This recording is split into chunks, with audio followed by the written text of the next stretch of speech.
Welcome to Forest Alchemy, where love, land, and community converge in a dance of wild creativity. We're Mike and Allie, forest dwellers and soul partners, sharing stories and projects from our permaculture community homestead. Come gather by the fire and let's explore the magic of connection, creation, and the living land.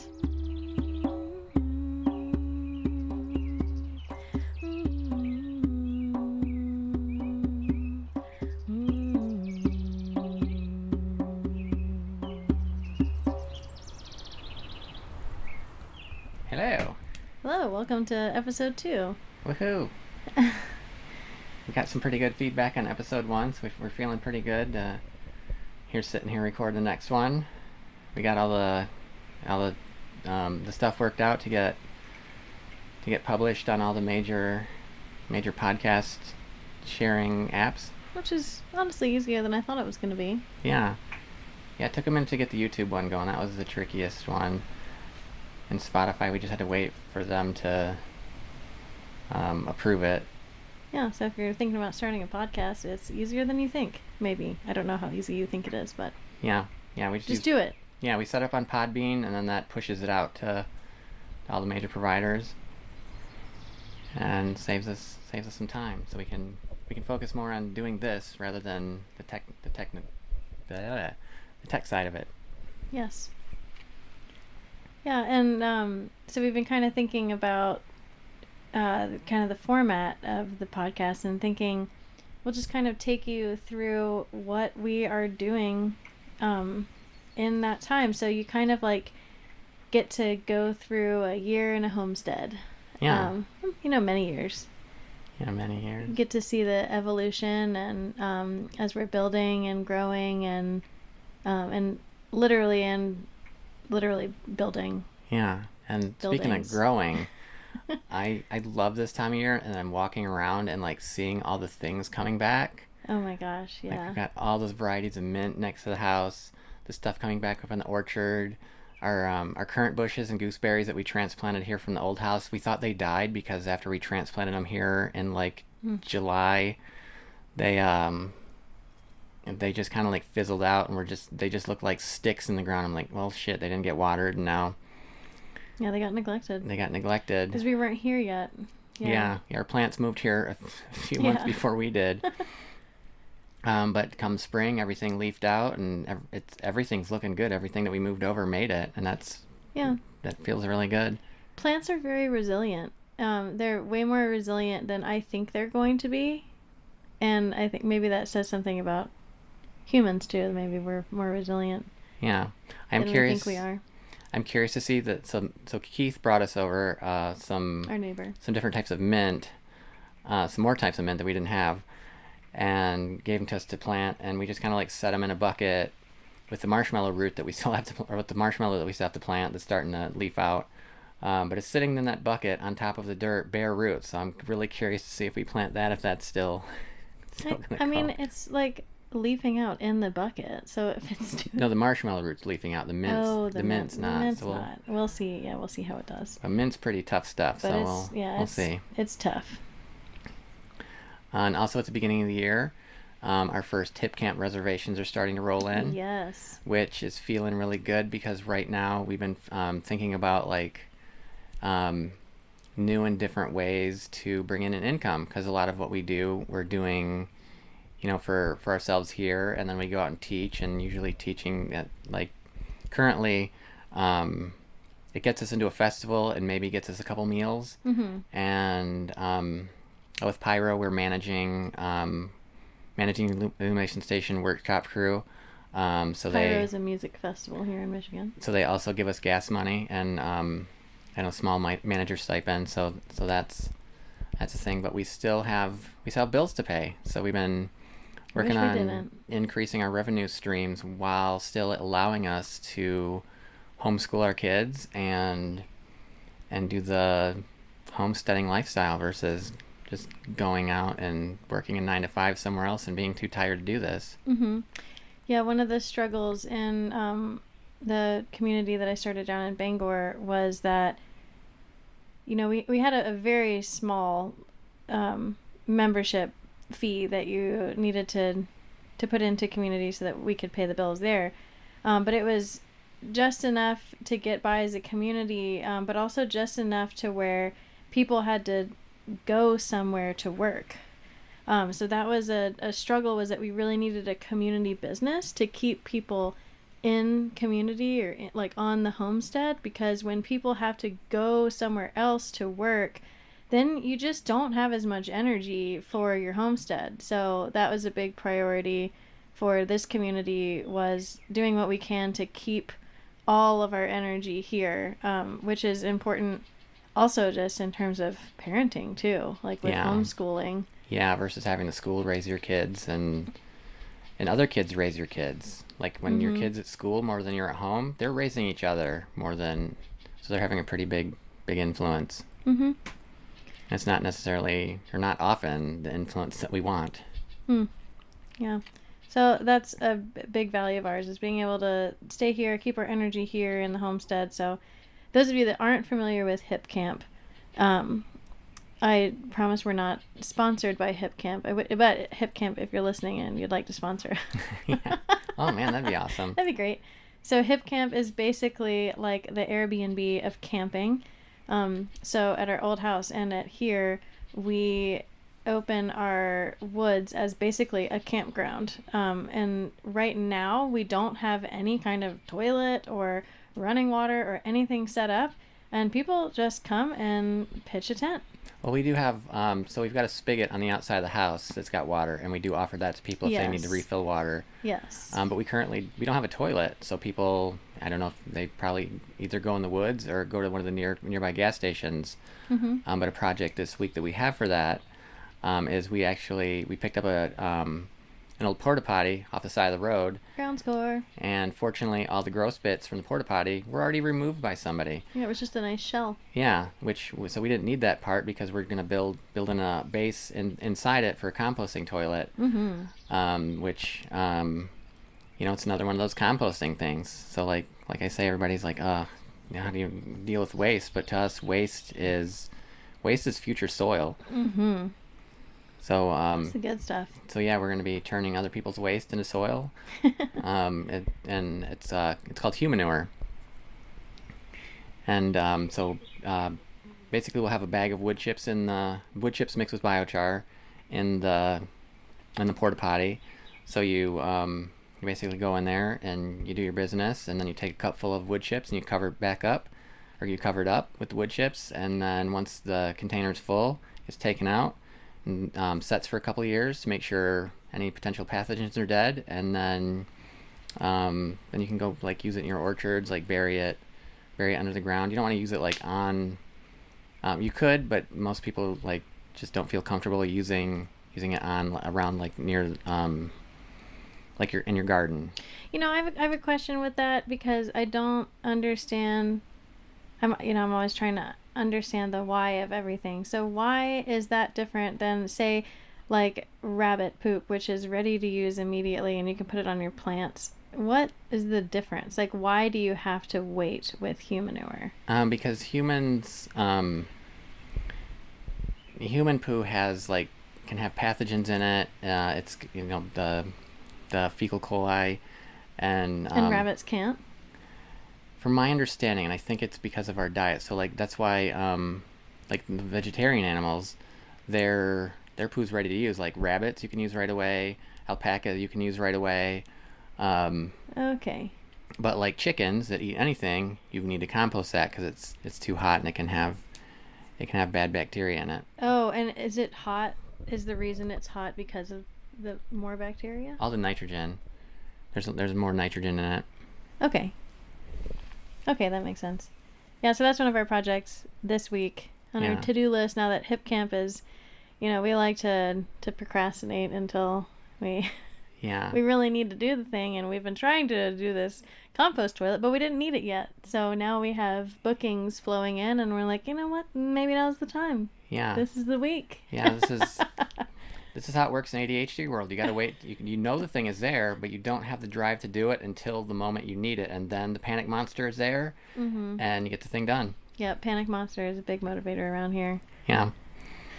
Yeah, it gets the things done, though. Just it'd be nice if it was a little less stressful, because it can be stressful doing it that way. But it's not like we're doing it that way because we want to be doing it that way. Yeah, we're doing our best, okay? But that's one thing that we really want to stress here in our education and doing the thing is all you can do is your best. Yeah. And you're not going to start doing the thing and be perfect at it.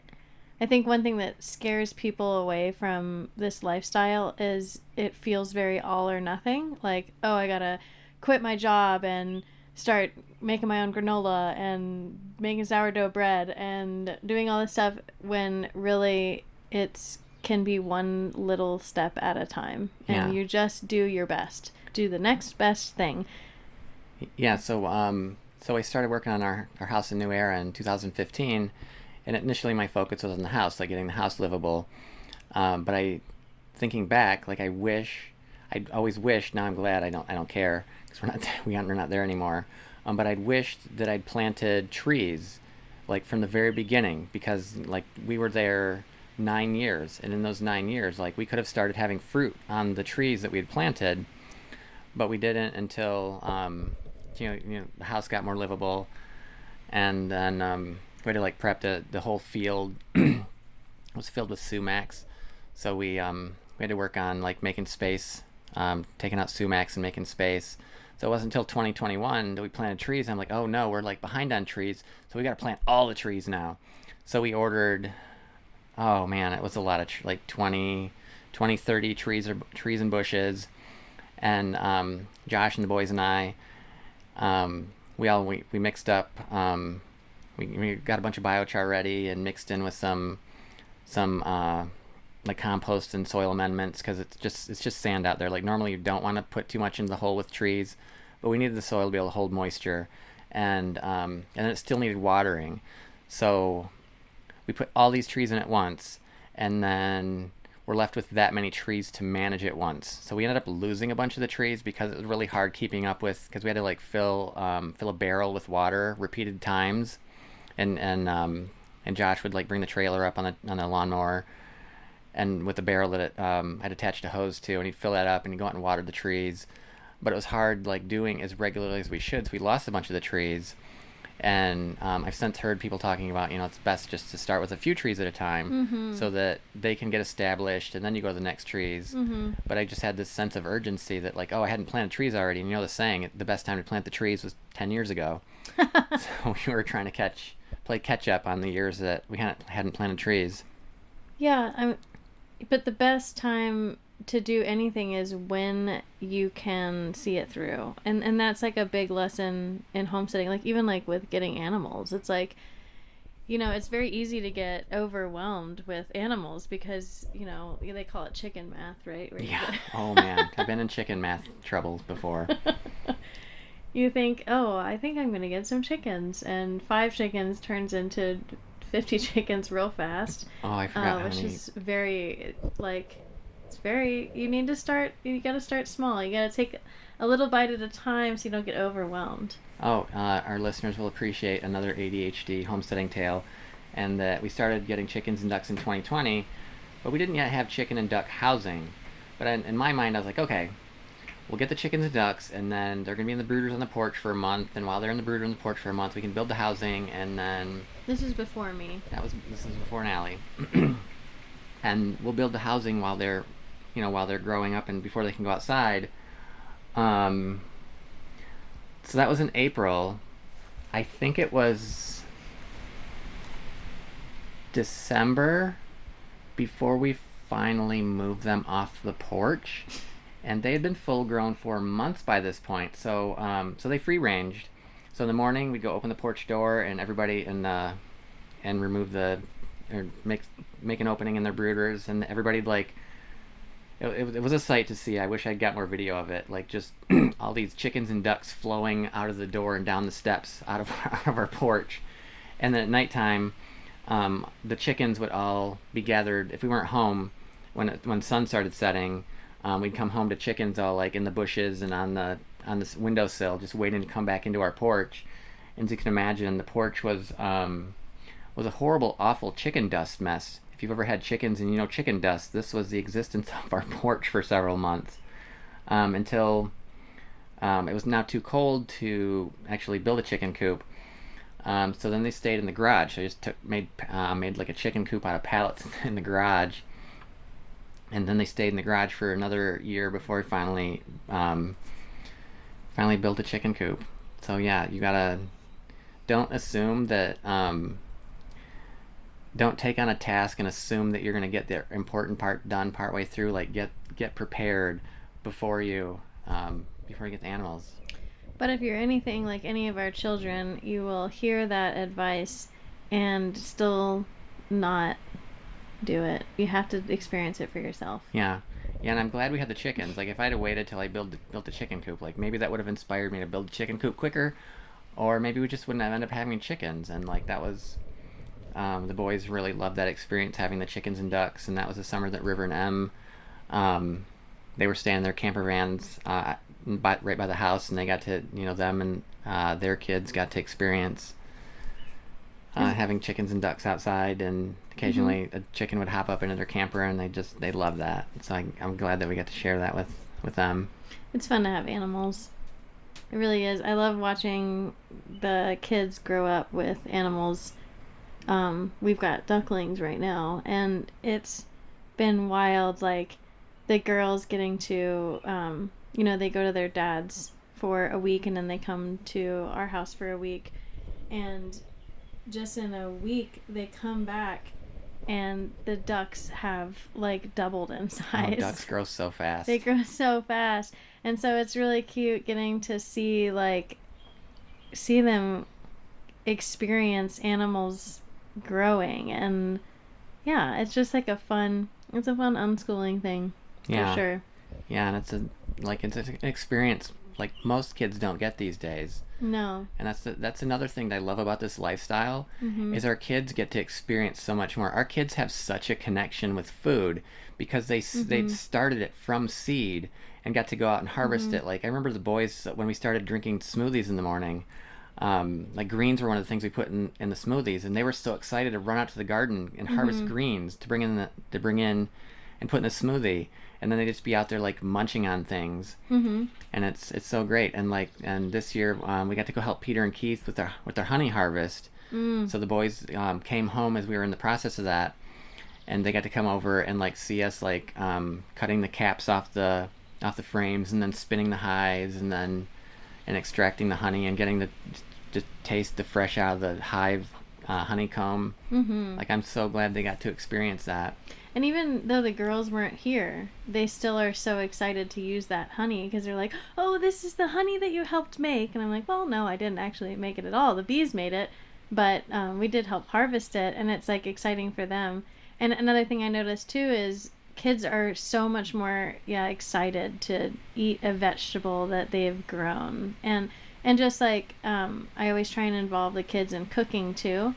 Like, kids are always more excited about eating something that they helped cook as well. Yeah, they're willing to try things that they wouldn't otherwise try when they helped make it. For sure. Speaking of bees, I think we need to build a beehive this year for some bees next year. Yes. But I think we should get the bees first and then build the that'll bee inspire house. us, yeah. Yeah, we'll just put them in a cardboard box. That'll be their hive for a while. They'll come over here and we'll just have bees in the craziest thing that's their hive. But, in the wild, they just go in hollow trees. So, like, how much do we really need? Like, the beehive is more for us to access to get some honey out in the spring. Yeah, will they stay in the same spot forever, or how long does the hive? As long as I'm just like in the learning phase of bees. As I've not experienced it, I know some will like swarm, like take off and like go somewhere else. I'm not entirely sure the reasoning for that, but yeah, if they like a spot, they'll stay there. And Oh, I want to randomly squirrel back to, we were talking about animals with kids. Another important thing that the kids have got to be around is death. Oh yeah. Oh man, that's a hard one though. It is, but I think it's really important because our society doesn't talk about death. And we hide away our old people, and we hide away the subject of death, and it's something that kind of springs up on us when we're adults. And I think that it's I really love that the kids get to experience loss and grief and get to like experience that with us and feel those emotions deeply as a child, because then they'll have the emotional capacity to be able to deal with it as an adult too. Do you know what I mean? They're learning these lessons now. I think that's really good. One thing I worry about though is the boys have experienced so much animal loss between between chickens and ducks here, and then cats and guinea pigs at their mom's house, that sometimes I worry that they're becoming kind of numb to it. Because like when that first duck died, the first year that we had ducks, one of them just started randomly having seizures, and like me, I want to help the thing, so I took it to the vet. We came home with $200 less and no duck, because they were like going to send it to like a special bird duck, and it was like going to be $1,500 just a weekend. And I'm like, I can't pay $1,500 to fix the $5 duck. Not that it would have fixed it, but the boys, they were just so crushed when that duck died. Like I wasn't expecting how devastating that would be to them. And then like having them experience that like so many times in the past 4 or 5 years, like now they're like, oh bummer, the thing died, and they're like just they just kind of become numb to it. So I question that one. Yeah, that's an interesting thing to think about. Yeah, I think that we, yeah, I don't know. Yeah, that's a hard one. I'll have to think on that some more. But I still think it's better than the alternative, which is don't talk about it at all. Oh, for sure. And like almost like hiding our emotions around it until like, this is something that I've come across a lot with people, is that they just like deny that death is even a possibility. Like it's with other humans, it's like, oh, we'll take him to the hospital and they'll hook him up to all these things, and it's like it just yeah, we've touched into a really deep. Yeah, it's kind of like with my mom here. Like last year when she was in that nursing home, like cancer on so many organs, and she just like I was talking to her, and like it's like she wasn't accepting that she was dying as she was dying. Yeah, as she was dying. And I think that's a big problem, is like we don't accept that it's a possibility, and then I think we don't live with the recognition that it's a possibility. We think like it almost puts this like false sense of like security, I don't know, into our heads that like that we can just like live forever, that and I think that when it does happen, it's like, oh wow. Yeah, it's just a big shock. Yeah. So I don't know, I try and take the opportunity when things die to really like process it. But also like I think it's important that we acknowledge that it's a sad thing. I'm not just saying like, oh, we just get used to death and it's just a normal thing around here. It's like, no, it's sad, and like let's cry together about it. Yeah. I'm super emotional, so I have no trouble getting teary with kids. Yeah, getting older is strange, because then you start thinking about it a little bit more. So one of the practices I've taken to doing is like I do a thought experiment. If I were to die tomorrow, what would my regrets be? Like with the kids, like are there things that I wished I would have done differently?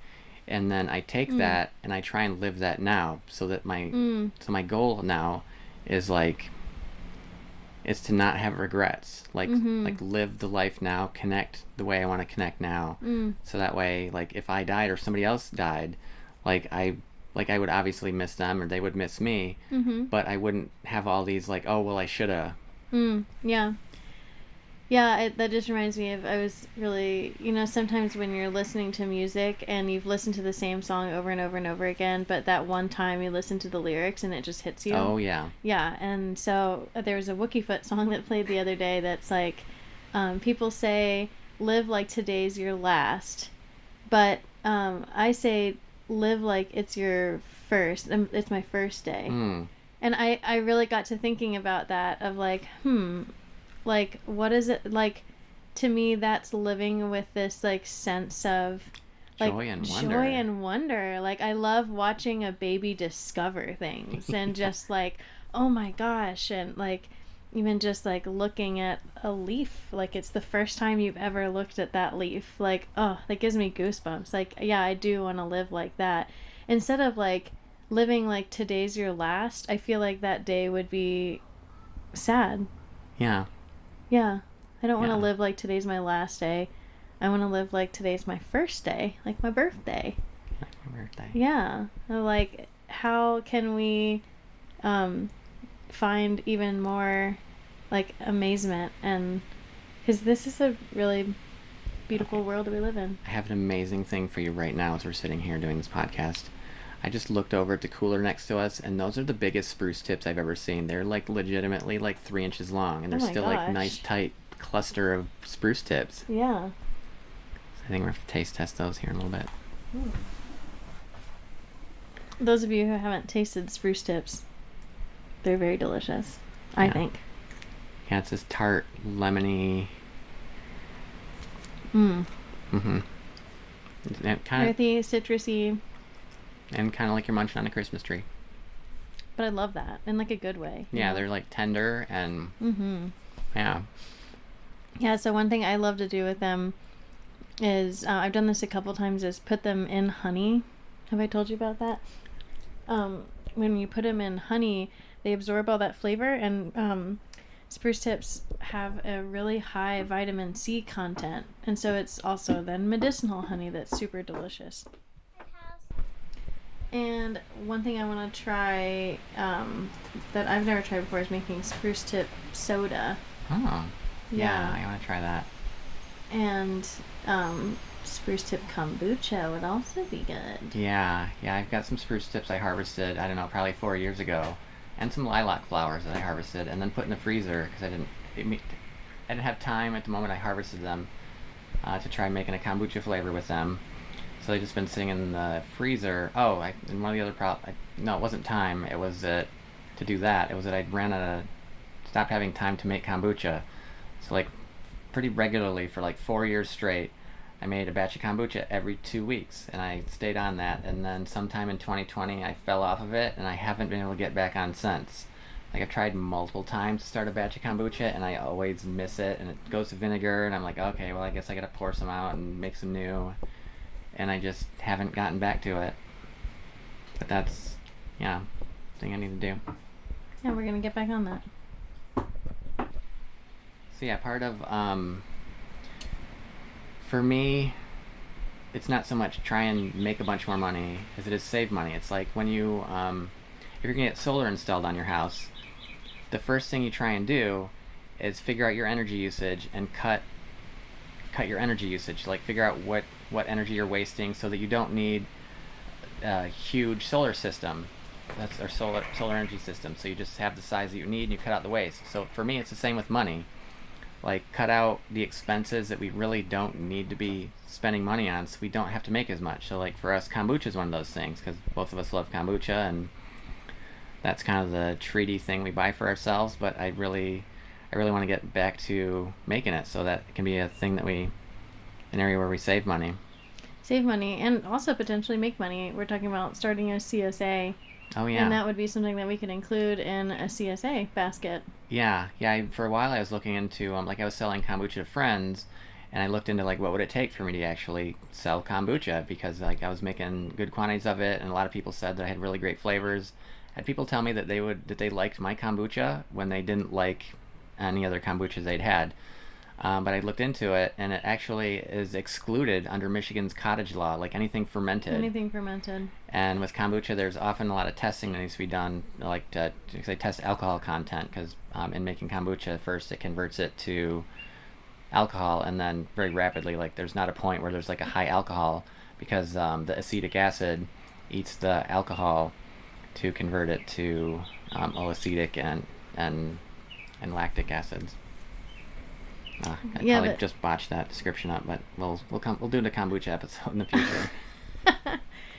But one of the workarounds for that is doing a CSA. And for those of you that aren't familiar, a CSA is basically like farms can have people that the word that I'm looking for is not subscribe, but it's kind of is a subscription, because yeah. So oftentimes the ones I've seen is like at the beginning of the year you pay the farmer, let's say $400, and then that gets you a box of produce every week. Mm-hmm. And in that box, you can include fermented foods and baked goods, and like homemade body products. And so like those are a lot of things that we do. Yeah. So that's the thing that we plan on doing in the future. We're already Liberty's been working on getting the garden planted, and Tony's been working on getting the garden planted over on the other side. And we plan on growing more than we can use ourselves. So we're looking at finding a few friends that want to try out a CSA with us, just so we can kind of like see what we need to do on our end before we scale up. Mm-hmm.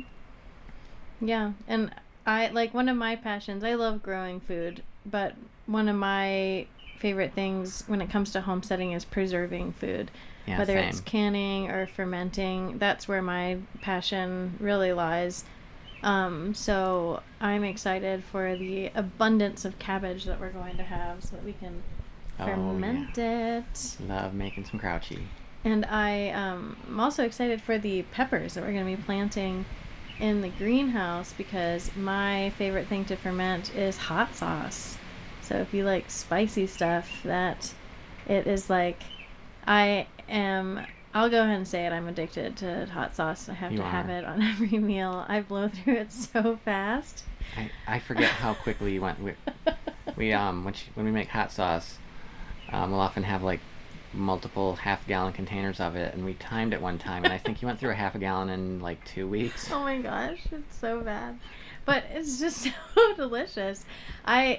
Since making hot sauce, when I go back to store-bought hot sauce, I'm like, this is so bland. Fermented hot sauce, it just adds like the best flavor to it. And I did find... Oh, that was my alarm to take my iron, everybody, in case you're wondering. And I lost my train of thought. Hot sauce. Oh, I did find a fermented hot sauce that they sell at the at Myers, but it's still not as good. Yeah, it costs more money. Anyway, making money, saving money, CSAs.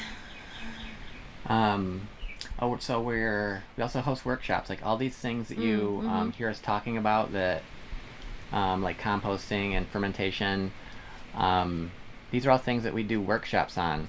So if you want to support us by coming to our workshops and learning a new skill, and we don't want money to be a barrier for people learning these skills. So like we often ask for pay what you can. Yeah. I think we have like a recommended donation of like $35 for most of what we do.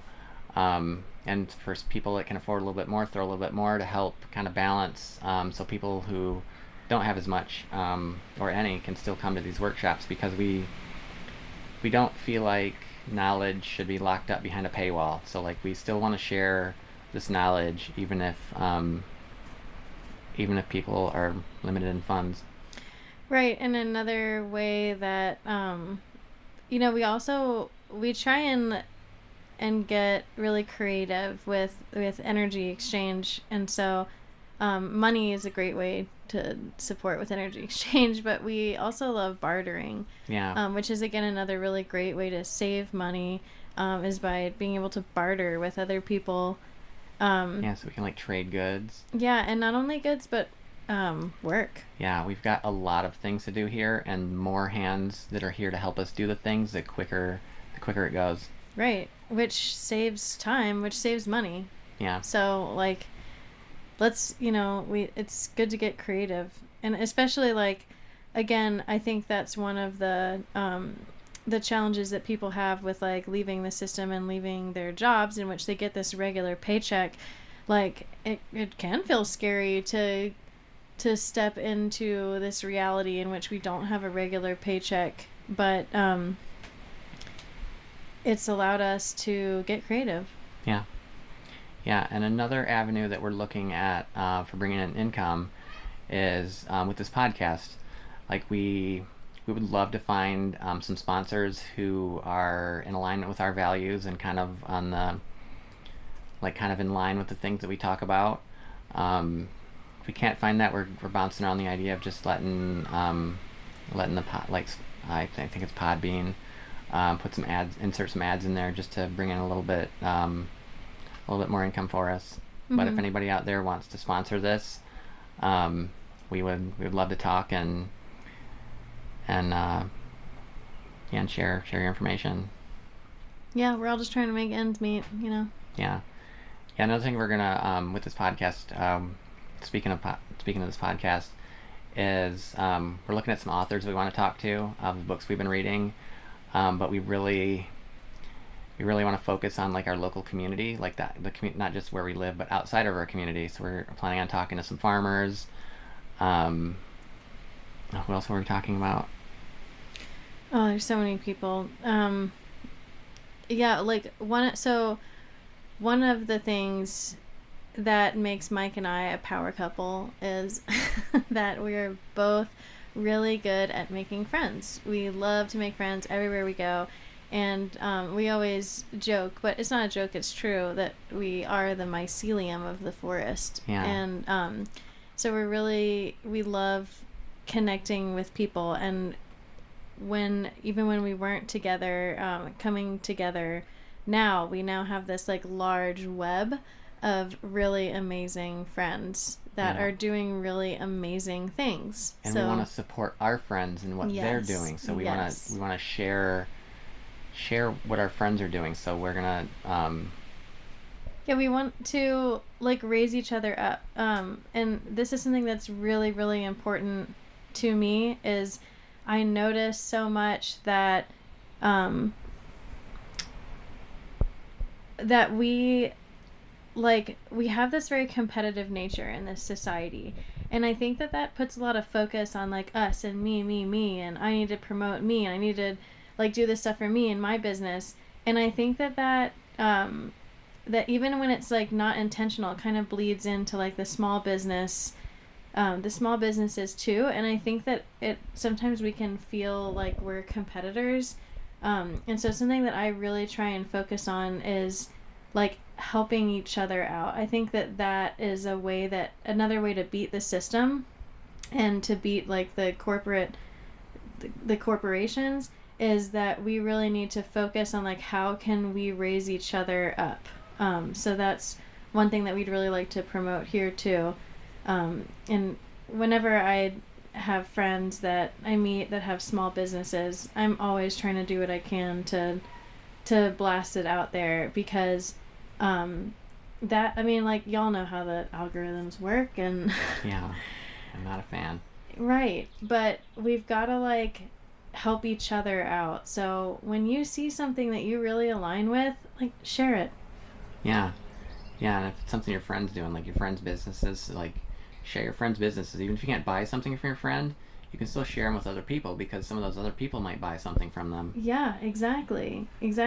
And it seems like such a small thing, but it's not. It's big. Like every person that does that, like it just like boosts it, and it kind of so yeah, all that to say is that we want to do that with this podcast as well, is like bring people on here who deserve to be lifted up.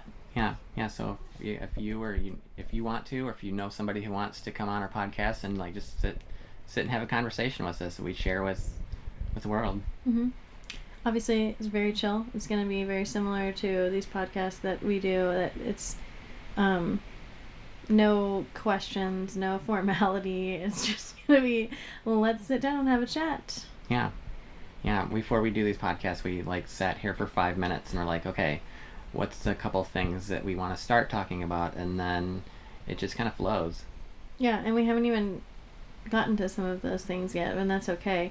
I think so one thing that I think about a lot is like how we learn as humans, and for most of humanity we have learned through story, right? So it was your parents sitting down and telling you a story in front of the fireplace at night, and that's how we've learned, and that's how we've passed down information. And I think that we've lost a lot of that. And so I think that's another like thing that's important to me, is giving a space for those stories so that we can pass down this knowledge. Yeah, and like it feels good to people to be heard. Mm-hmm. For sure.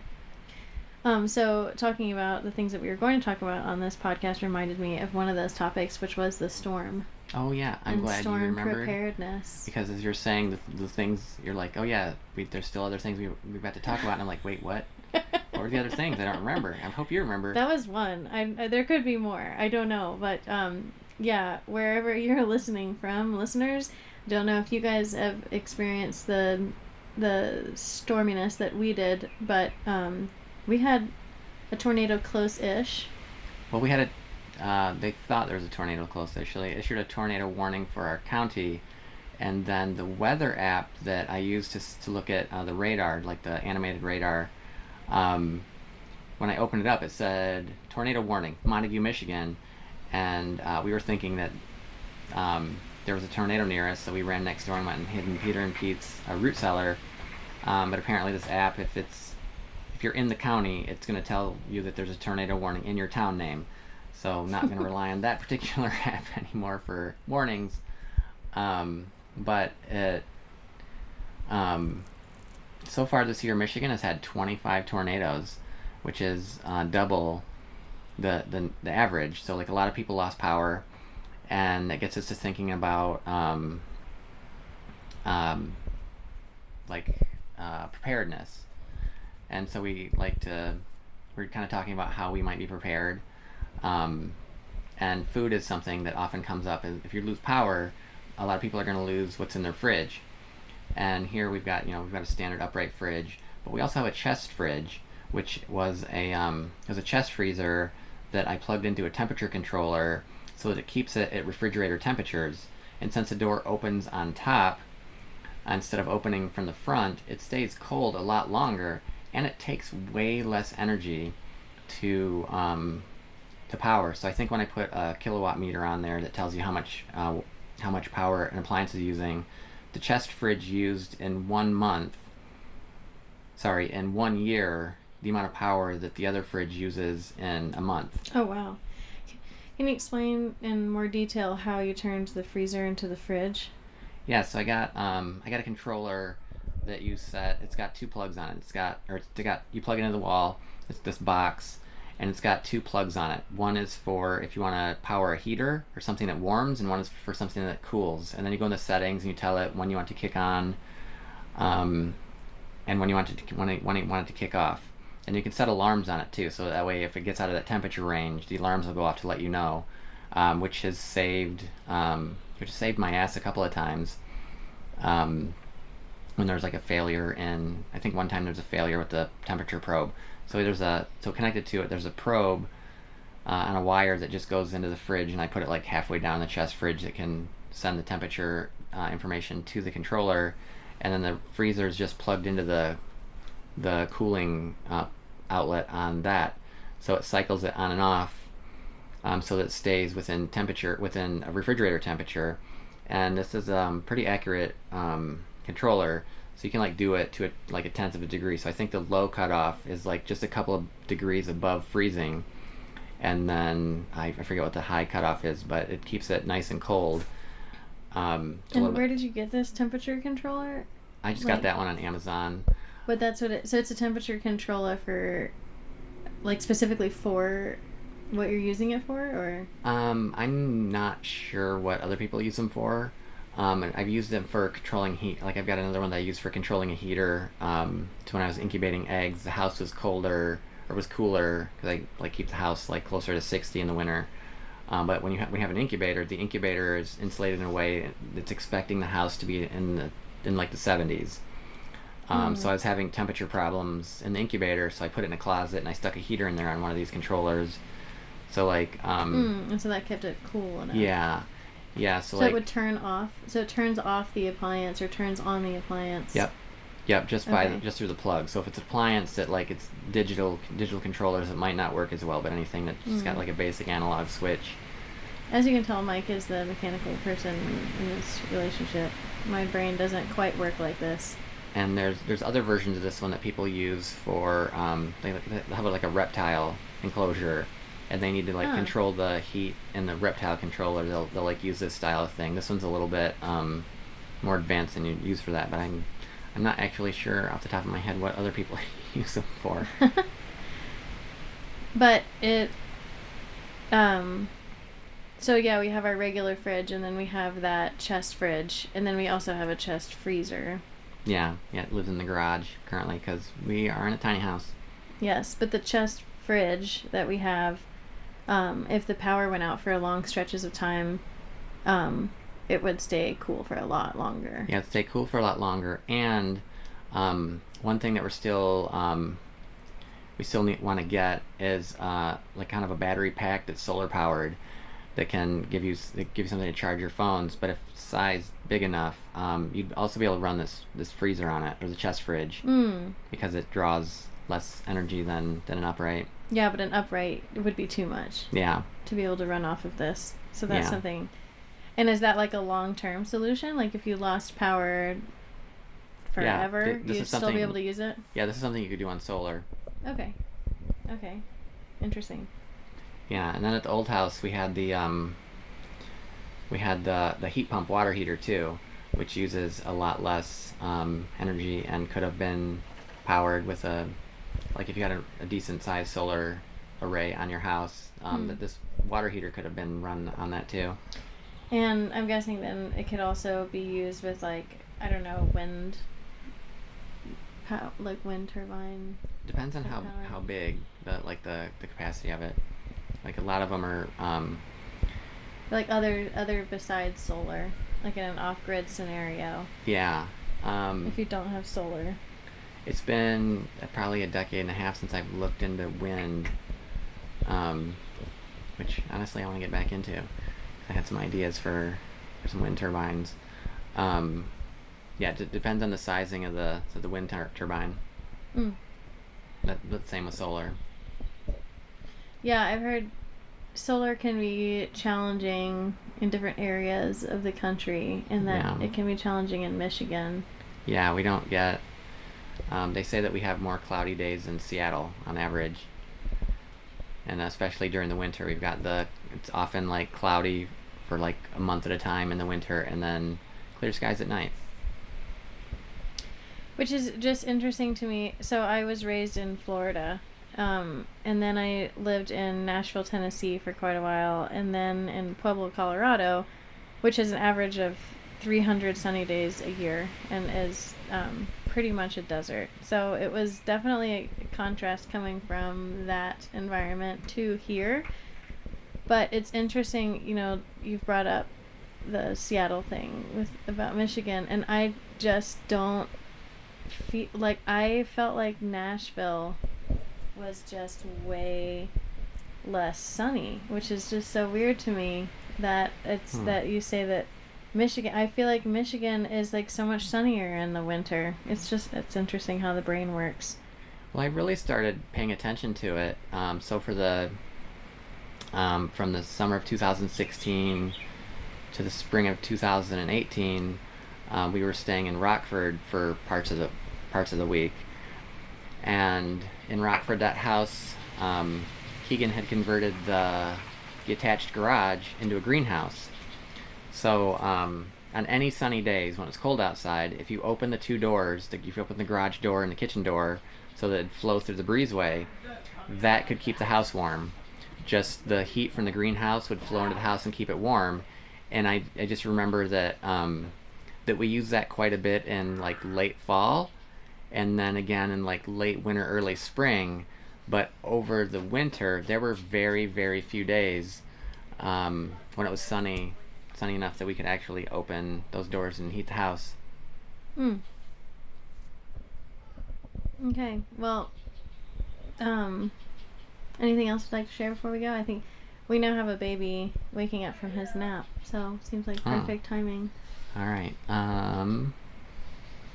Oh yeah. So on energy generation, I stopped thinking so much about like wind. That was something I was looking into quite a bit. I wanted to build a vertical, like when you think of wind turbines, you think of the the big propellers on a tower, windmill looking things.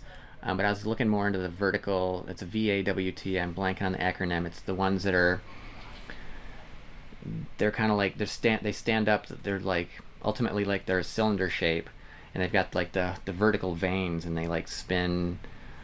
They spin on a different axis. They're better for because I was looking at this. I live in the city, and cities you have more turbulent air, so I was looking at like wind turbine designs that could do better in turbulent air. But I stopped thinking so much about that because honestly, my ultimate goal for off-grid power is a wood gas powered generator. So a generator that runs from burning wood. Yes. Which we will probably talk about more in a future episode, and definitely have some workshops. Yeah. On that. Yeah, for those that don't, those that aren't like friends that know Mike well, Mike, his brain is just a beautiful place, and he can come up with lots of really amazing things. Yeah, I mean, it's exciting to get to create a space for his brain to do all the projects. I just need to create the workspace to do all the projects. So one of our projects has been garage organization, because we very much downsized space-wise when we moved here. So lots of stuff got crammed in the garage, and it was packed pretty tight. So now we've been working on like trying to organize and shift stuff around so that we actually have a workspace. And we are so close. I am so excited. Just about ready to finish the electrical upgrade and get at the things again. Yep, you're doing it. But we're gonna do this composting toilet this week. It might happen it's gonna get built in the driveway, but it's gonna get done.